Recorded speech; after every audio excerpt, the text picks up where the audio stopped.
Hello and welcome to Stacking Triggers, a show about Magic the Gathering. I'm Caleb. I'm Bill. And I'm in pain. Good. I'm sorry that you've got old man syndrome. It really is the old man syndrome, because it's like maybe 2 vertebrae up from like where my spine connects with my hip, and it's not good. How's your chair? Do you need more lumbar support? It actually has a lumbar cushion on it, but that's not the problem. Like I got home to finish one of our review topics for this week for Netflix and Swill. It's Jupiter's Legacy, and then all of a sudden my back started hurting for no real reason, and from then on it was just suffering all night. I tried sitting on a heating pad for the remaining runtime of the show, and it didn't do anything, so now I'm here to just suffer in pain. Oh, fun. Hey, icy hot, Ben Gay, try any of that? I don't do that shit, no. The way I work, it makes sense to nobody, and it's actually miraculous that I even get vaccines, but basically my general strategy is only use like painkillers or medicine when I absolutely need to, so that way I maximize effectiveness. That probably isn't scientifically accurate, but it's the way I run my life, so I don't use Tylenol or like any kind of painkillers whatsoever unless like I'm going to die. And I don't feel like I'm going to die yet, but it's not looking good, boys. You'll be numb from the waist down. No, please God, make it so. Make it so. Thank you, Caleb. That was exactly what I was trying to reference. Oh my God. How are you? Hey, how are you boys doing on this fine day? I'm fine. I had a new employee at work that worked for me for a day plus 30 minutes. Nice. Good. Is that a shop record? Well, no, we've had people like quit before their lunch break on their first day, but like, it's a personal record. I don't know. He was like a total fucking weird beard, but like, he just like wasn't listening and like wouldn't shut the fuck up for 10 seconds so I could explain to him how to do stuff, and like just really didn't seem like a good fit at my or any company. So yeah, basically I just was like, hey, I'm not going to waste my time with you cuz I don't think that you're cut out for anything.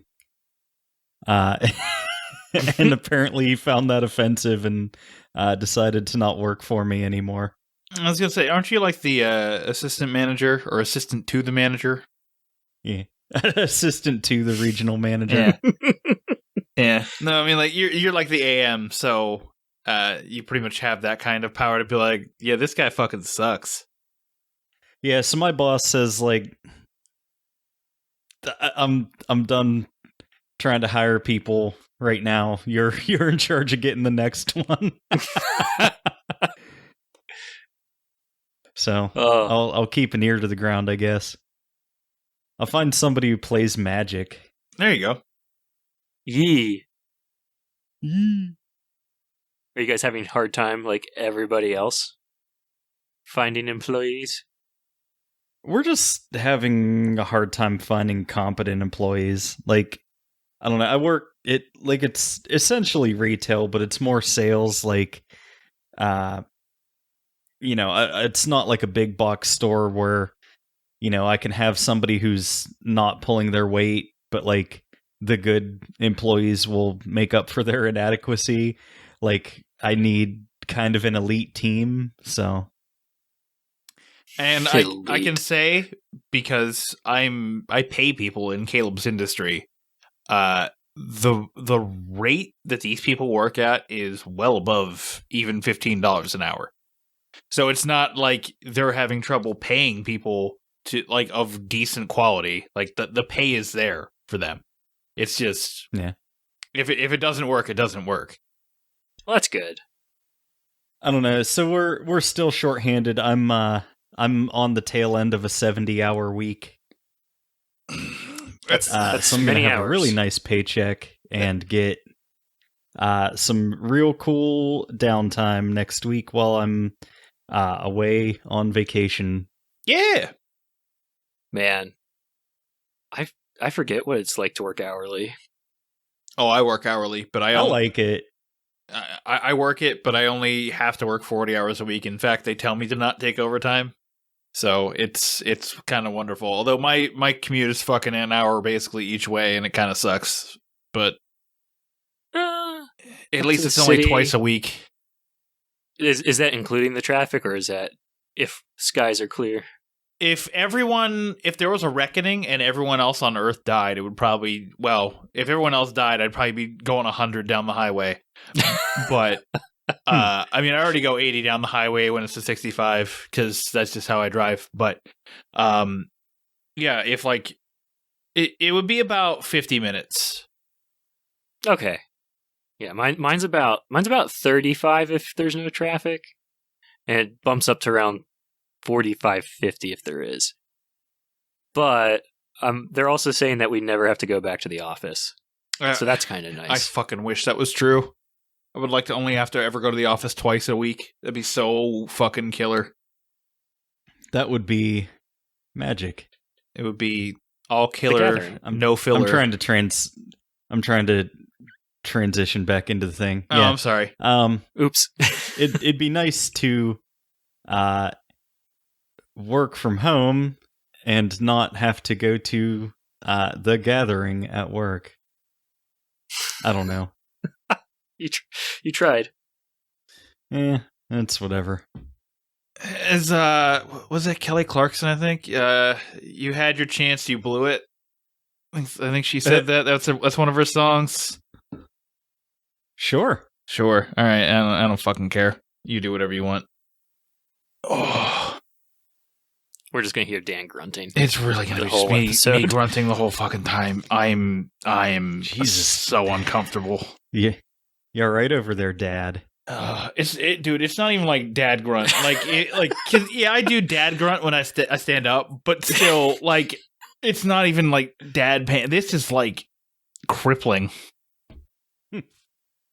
In just a few short days, I'll be playing Paper Magic with you in real space. So In meat space, yeah, that's true. meat space, as I like to call it. Oh, now here the real question is: can we get your wife and my girlfriend to play Magic the Gathering with us so we can have a full set of Commander? Vanessa will. I know Vanessa will, but like Gerald was already against it. Ashley posted a GIF of internally screaming, so it's looking like a big negative there, Super Chief. Man, why doesn't your girlfriend support you? I mean, okay. Let's get this out of the way. She totally supports me. Otherwise, she would be, in here being like, "Why the fuck do you always on the computer talking to your friends and not hanging out with me?" Eh? Like some other person we all know. Instead, she lets me do 2 podcasts and whatever the fuck I want during an entire week. It's true. So true. So I'd much rather have that, and the trade-off being that like she's not interested in Magic, which is fine. So like I'd rather have that versus other untenable situations. Oh my. I've resolved myself to never actually being able to open the Phyrexian Jumpstart pack, so I'm going through TCG Player, adding the individual cards to my cart to see how much it would be to just buy it. So now, is that the only one you haven't opened? Because I thought you said there was one other one you haven't had the chance to open. There's other ones that I want, like the Walls one I never got, the Rainbow one I wanted. I don't think I got the Unicorns one. That's another one that's pretty rare, but like, and the Chandra one I never got. Oh, and Garrick, I guess. I was like, is there another? Yeah, there is another Planeswalker pack. I don't know. The last box that I got the Basri pack. So I've got 3 of the 5 Planeswalker packs, which is pretty cool. There you go. Nice. And oh, I should talk about this, I guess. I actually had like some big money pulls from the Jumpstart box that Vanessa got me for our anniversary. So I got the Elves pack, which is one of the rarer ones. But I was like, okay, is this the one that has the $40 card or the one that has the $90 card? Ooh. And it was the one with the $90 card because it was Allosaurus Shepherd. Ooh, you should have her buy all your packs. That is true.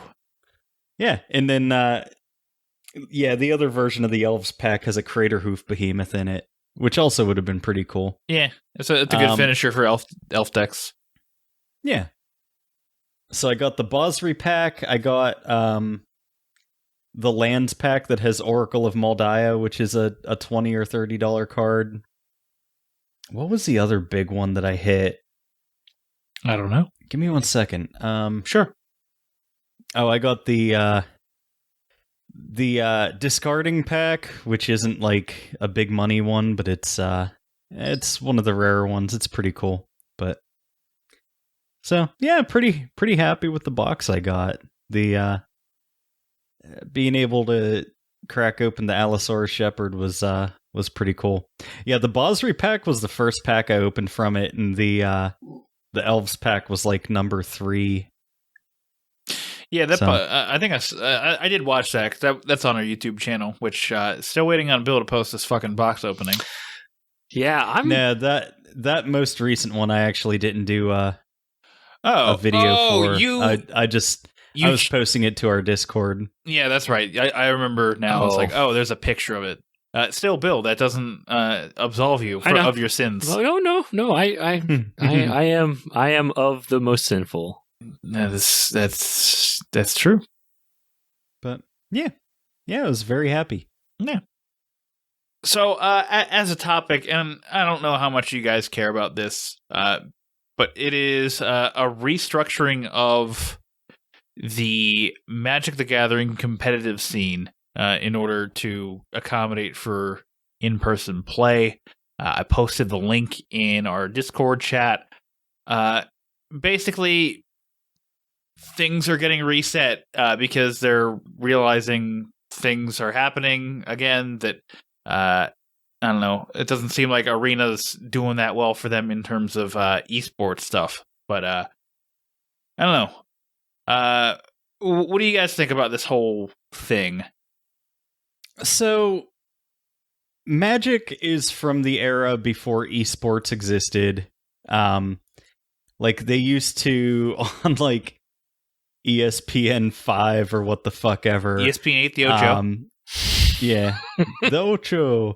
They would do like televised Magic tournaments, and it was like impossible to watch because like Magic's very fun to play, but if you're not like in the game and following along with what's going on, it's incomprehensible, especially if you're not like intimately familiar with all of the common game pieces and what everybody's doing and why. But like, right. So like, it's not going to perform well in like esports space because it's not designed for that. Like Hearthstone is designed for that. Hearthstone is also not a very good game, but you know. Sure. Bill, do you have any thoughts? I did, but then Caleb stole them. Oh, because I was just going to bring up a point about Hearthstone and how it was designed for that, and how Magic is way more complex than it is. But now he stole my thunder. Well, I had. Well, so for formats, I mean, like we've seen, we have standard. For Arena, we had historic, which basically included every card in the fucking known universe that they could fit in. Is it just the simple fact that there's just too many cards to know and like too many combos to understand, or is it just because it's not user friendly, or is there some other deeper problem?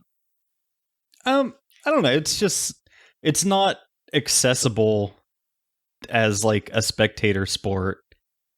You know, like, I don't know. You don't have to understand how to throw every pitch to be able to play baseball. Like, you do kind of have to know how the stack and like state-based actions and shit work to understand why like a game of Magic works the way it does. Otherwise it's just like chaos.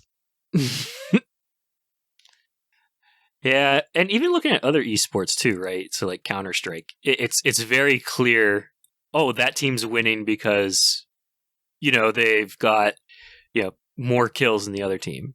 Magic, it's a little different because there's that hidden component where if somebody just all of a sudden throws out something and wins, that you might lose somebody if it's like a win within 10 seconds.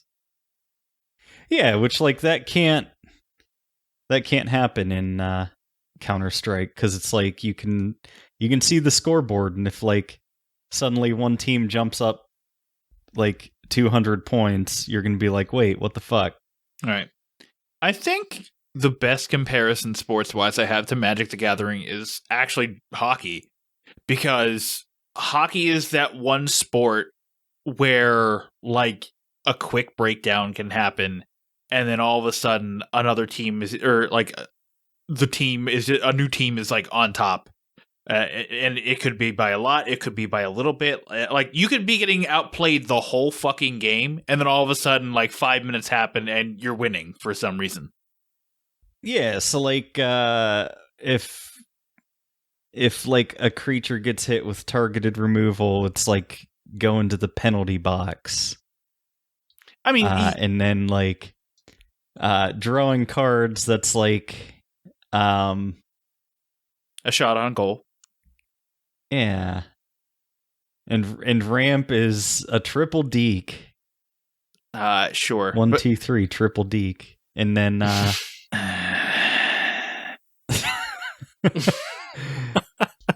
lost the metaphor. But like, my point is like hockey, like things can happen out of nowhere. And then all of a sudden, like the game, the entire way the game has been played kind of doesn't matter anymore, and now there's a new dynamic. And that feels like the same with Magic. Like, all of a sudden one person can draw this one card, no one has an answer, like a person doesn't, the other player doesn't have an answer to it, and then the player that top decked the card that can help them win the game is now in complete control of the entire game. And it's it's that knife edge kind of thing where it's like one thing can change the entire balance of the game if someone gets it. Are we just saying you to find a way to compare Magic to hockey? I don't think so. I think this is a legitimate comparison. I was going to say, are we underestimating audiences? Are we being facetious? No, like, this honestly is like something that has come up over and over again through the course of Magic, because they've always tried to make like the GP a big profitable thing and like have it be kind of a spectator sport, and it's like just never really worked. Yeah. Like I was watching the Kaldheim Championship because like I do find competitive Magic interesting also because like I sort of understand the game. Like I understood like a lot of the plays that were happening. And there was this awesome stack manipulation play that the eventual winner made. And I was like, holy shit, that's a fucking play right there. But I understood what he was doing. If you're some rando who just clicked in off the street and you see that play, you're just like, I don't get it. And then you click off because it doesn't matter to you. Like, you're not growing the game that way. Like, the only people who are going to watch Magic the Gathering on Twitch are people who already understand the game and are interested in a competitive format, which is a very narrow subsection of the game. That's true, yeah. There's so many people who are just strictly like, I'm going to play Commander. Yeah, I don't know. There's a reason Commander's the most popular format. It's the most accessible right now. So do they need to because make it's just casual and most people just play like battle cruiser decks? So do you think then that they need to make a concerted effort to make a competitive Commander format? Or like push Commander as a competitive format potentially? Or is it just like, hey, we already know what the top meta commanders are. It's just going to be seeing those as opposed to like experimental ones. I mean, that just gets boring though. Like, I don't know. Think about like this. I guess Flash got banned in Commander before you guys really started getting into the scene. But like, Flash Hulk was like every deck in competitive EDH for like a fucking while.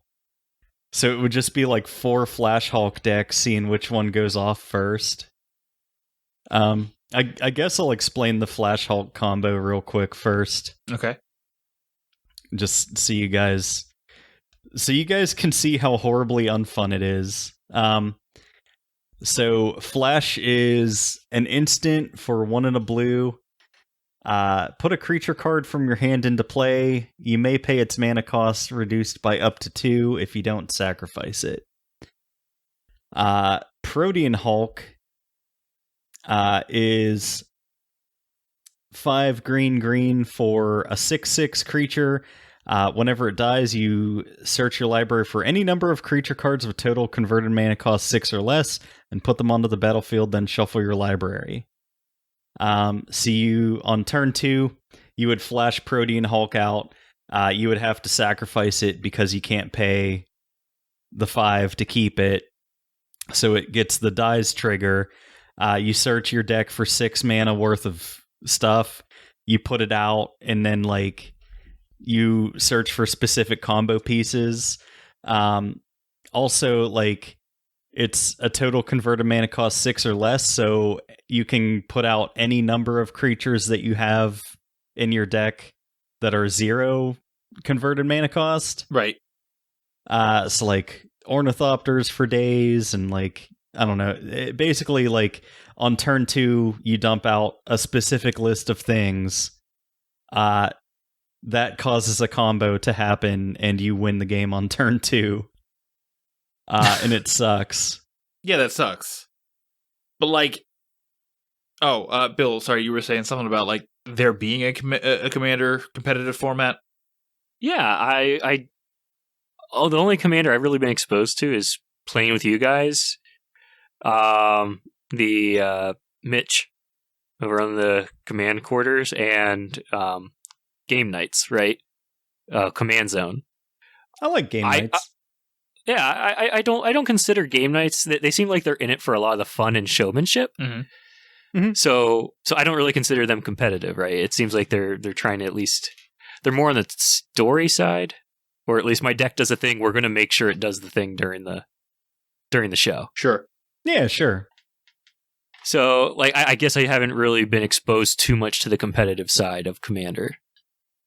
Well, that's also because you're not spending like $1,500 on a deck, potentially even more, in order to build a Commander deck that runs optimally every game, to where basically you're getting like the same 10 cards in every game, so your deck can do the one thing it does to win.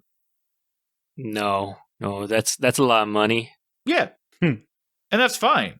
And I think that's the other thing is like, a lot of players, like, to be good at this game, you have to spend a lot of money. And by good, I mean good. Like, yeah, you could be an excellent player who, doesn't have any money, and you're kind of like, oh, I'm hampered by these cards, but you're still going to do well. You could also be a fucking idiot who has a ton of money, and you're never going to win anything because you're just bad at the game. But, ultimately, this is a pay-to-win game. Whether it's through sheer luck of booster boxes and booster packs, or, straight up buying the singles. Yeah, I don't know about that. Like, it definitely can be, but like, there's like, fucking Counterspell is like, it's been reprinted 1 million times, and it's like a dollar card, and it can beat like a fucking $100 whatever. Like, there's ways around stuff, and like, yes, you can like spend money to give yourself a better chance, or like to play certain formats that are like at a very high power level, or just like stuff like Legacy where everything is insane and the decks are like $10,000.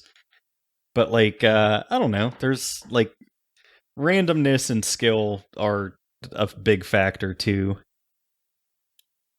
Arena's pay to win though. Arena was designed to be that way, though. Yes. Yeah.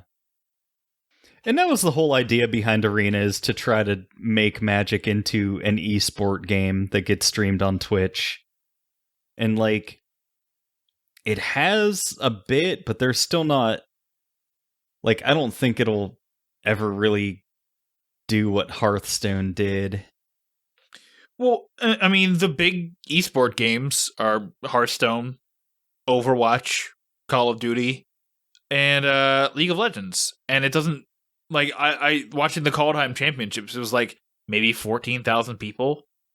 And that's nothing compared to all of the other stuff. Like, the big, like, the medium-sized streamers in all of those categories get that amount of views. Like, and tournaments pull like 10 times that amount of stuff in the other esports. So, like, the fact that it's not pulling any kind of audience whatsoever is a big problem, and why it is probably not successful in their eyes. Yeah, it's true. Do you think Magic appeals to to them young kids? No. No. There not enough Tide Pods? Not enough Tide Pods. I mean, not enough ramps and shields, honestly. But there's plenty of ramps and shields. Yeah, you literally ramp and then you put up a wall. Yeah. But that was like the big thing with Arena getting on phones. Is like they needed to capture that audience. It's just they took so long to do it. Like Arena's been out for what, like 2 years now, and they finally got on phones.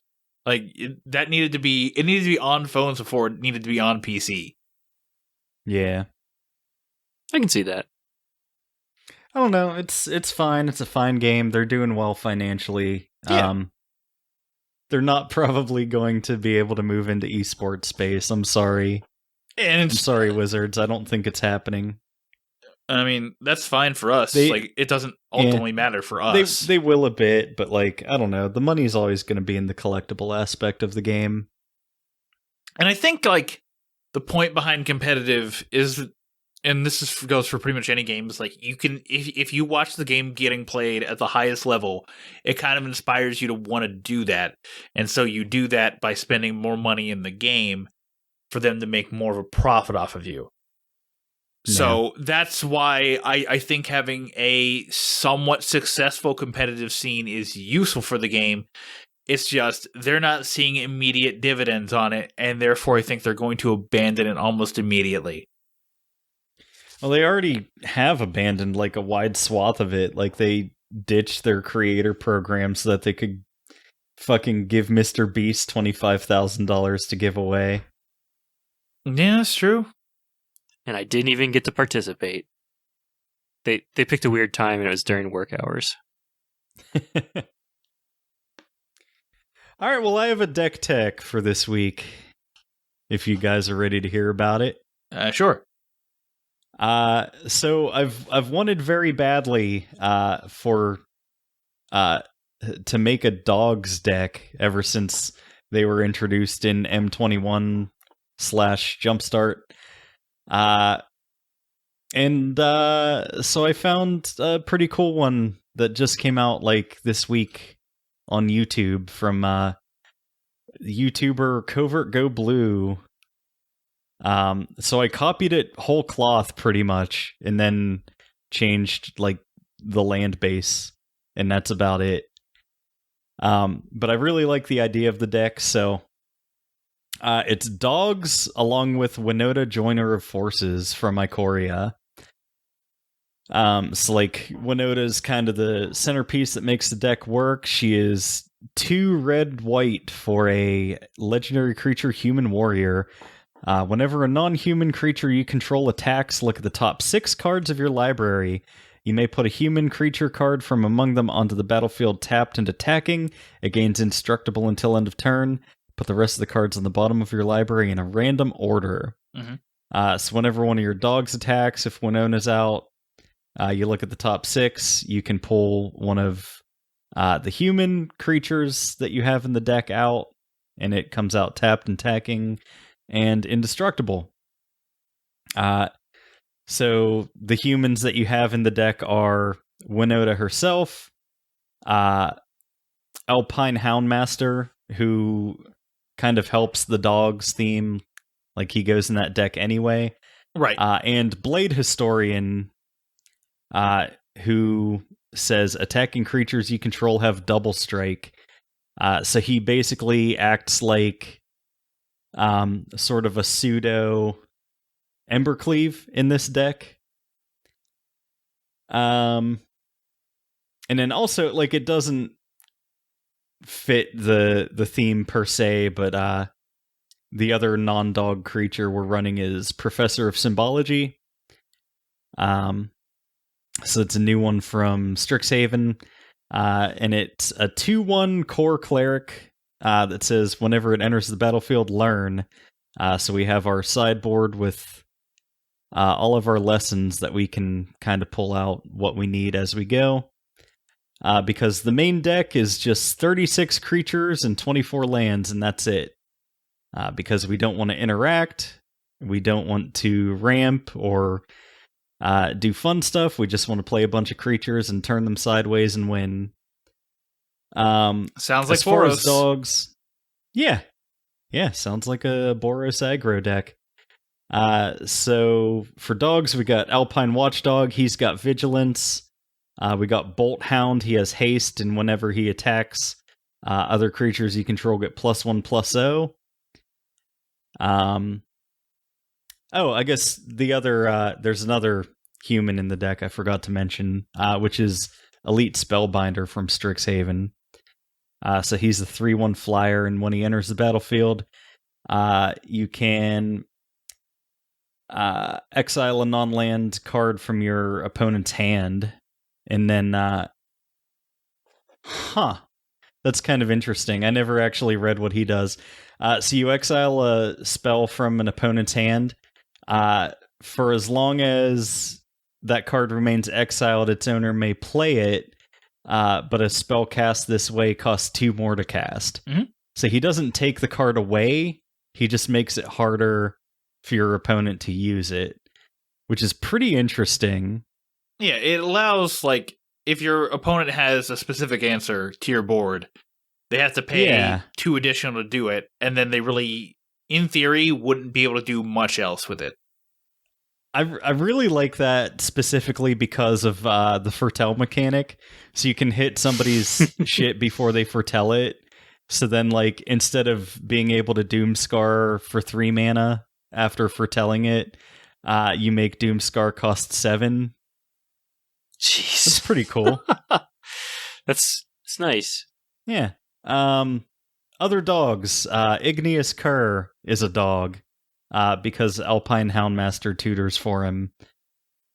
For Selfless Savior, who is a 1/1 dog that you can sacrifice to make another creature you control indestructible until end of turn, which has amazing utility, but I kind of just feel bad every time I do it because he's such a good boy. We've got Underworld Ragehound, which says Elemental Hound, but because of whenever the dog creature type was introduced, they errated any hounds are now dogs. Oh, good. So it ain't nothing but a hound dog. Ain't nothing but a hound. Sorry. He is a 3/1 that attacks each combat if able, and he has Escape, and he escapes with a 1/1 counter on him. And then we've got Pack Leader, which is a lord for dogs, gives them all +1/+1. And whenever he attacks, you prevent all combat damage that would be dealt to dogs that you control, which seems pretty good.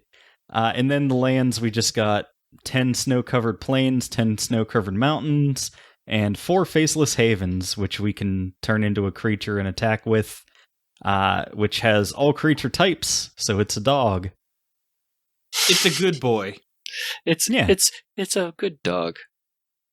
And then like the sideboard just has like your wishes, like the stuff that you can get through Professor of Symbology to like kind of react to things as needed. So you've got like Inkling Summoning and like Spirit Summoning, the ones that make more tokens and stuff.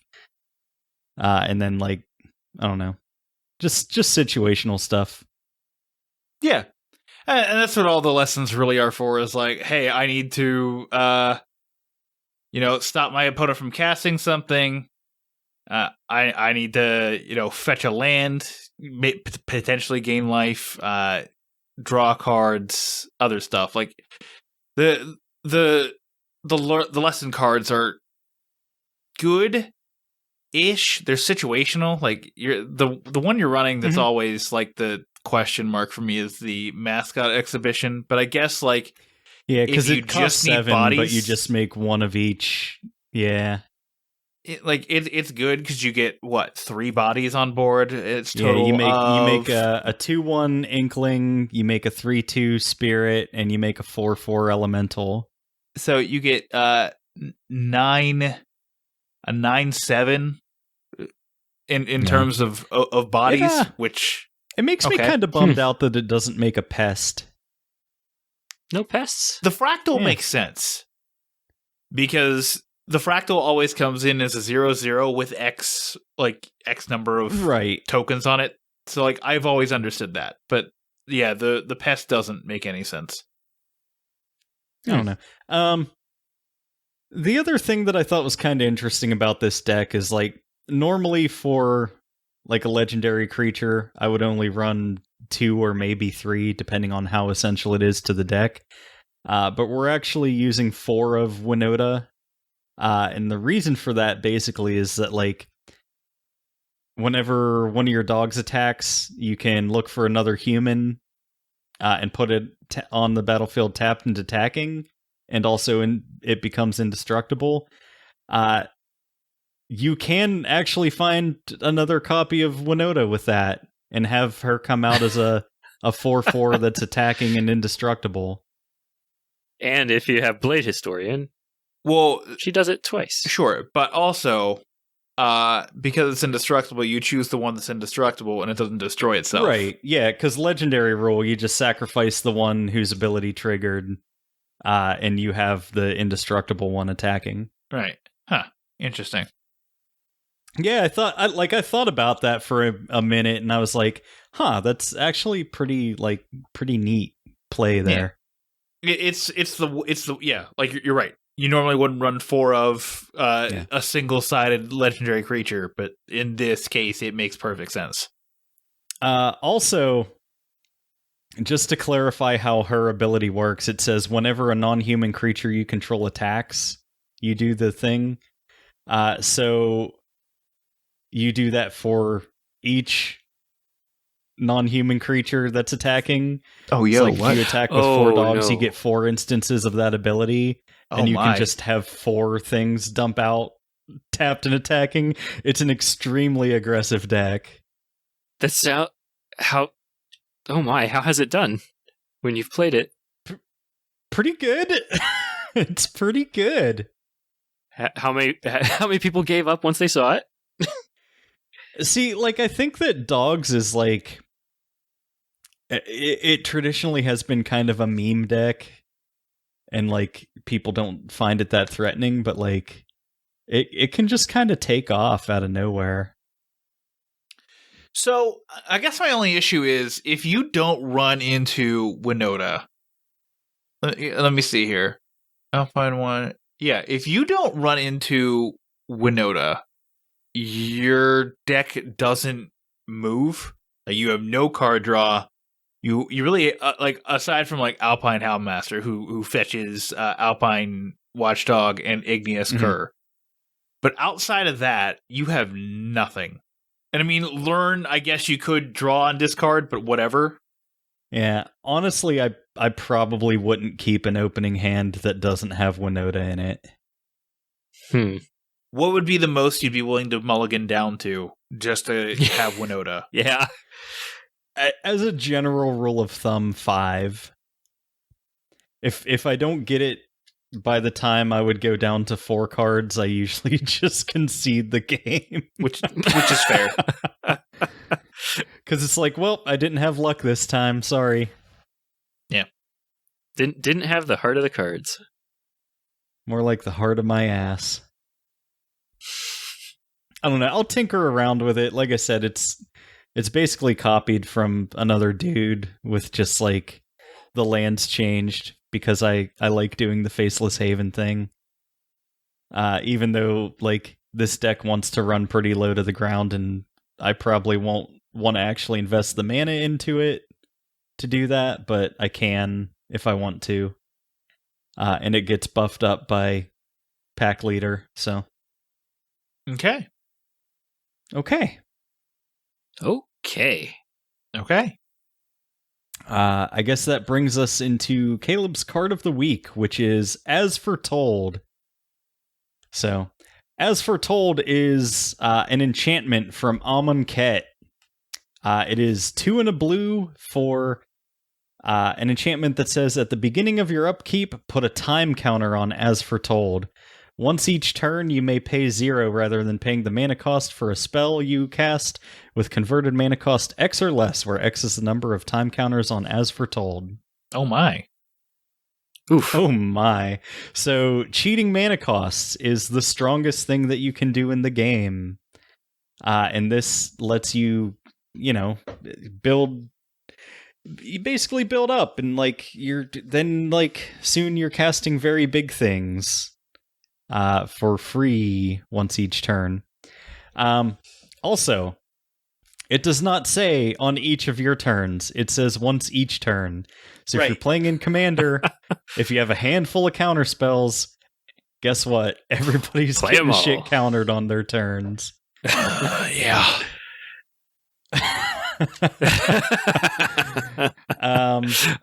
It's pretty spicy. That pain grunt was not for the fact that that card's broken. It was, my back hurts again. I feel like it was well timed. It was perfectly well timed. It was. So yeah, you would want to play this in a deck that has like a lot of instants and sorceries and sort of like a spell slinger deck with a lot of cantrips, so you can like cast cards for free and then replace them and cast more on your opponent's turns, and also proliferate is a thing, so like you can proliferate the time counters on it to like ramp up and get bigger stuff. So and ramps and shields and ramps and shields. This it's like mini omniscience, which like it's only once per turn, but like being able to cast things for free is really good. It feels like it would go. And I'm only referring to like stuff I know, but like the Prismari commander deck, because basically that's a spell slinger deck where you're trying to buff as much shit as possible. And I mean, I don't think you're using the cover commander. I think you're using the secondary commander, which makes copies of all your instants and sorceries. So I think that version's better if you run As Foretold. Yeah. I don't know. I think like the one that I immediately thought of was like this definitely goes in Talran Sky Summoner, which is a 2/2 Merfolk wizard that says whenever you cast an instant or sorcery, put a 2/2 blue Drake creature token with flying onto the battlefield. So you're just like constantly propagating an army of little dragons to murder everybody. Right. Dang. And it doesn't cost you anything. It's free real estate. It's free real estate. Free real estate. You're supposed to whisper it. Oh, I'll whisper this because pain. Now zoom in on me. Are you zoomed in? It's free real estate. What an odd show. Yes, Cautionary Tales of Swords is. So next week on the show for the one of you listening, Caleb will not be here because Caleb is on vacation. That makes me sad.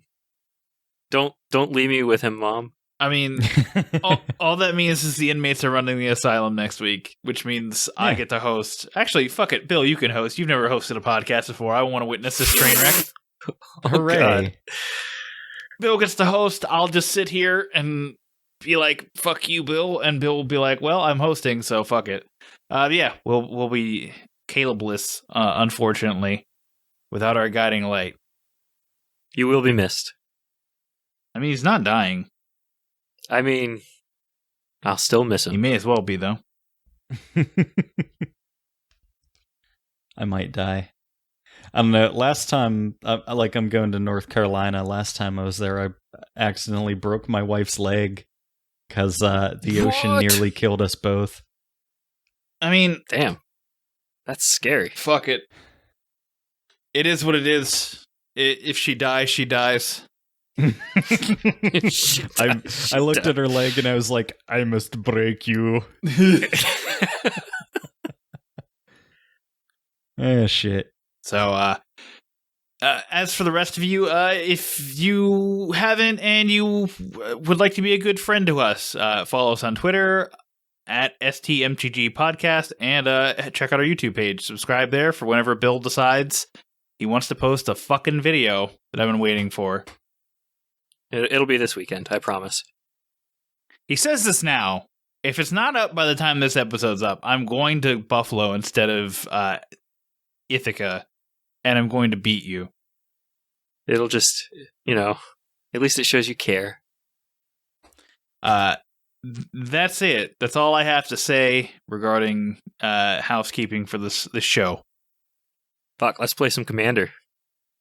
In response, I bolt myself.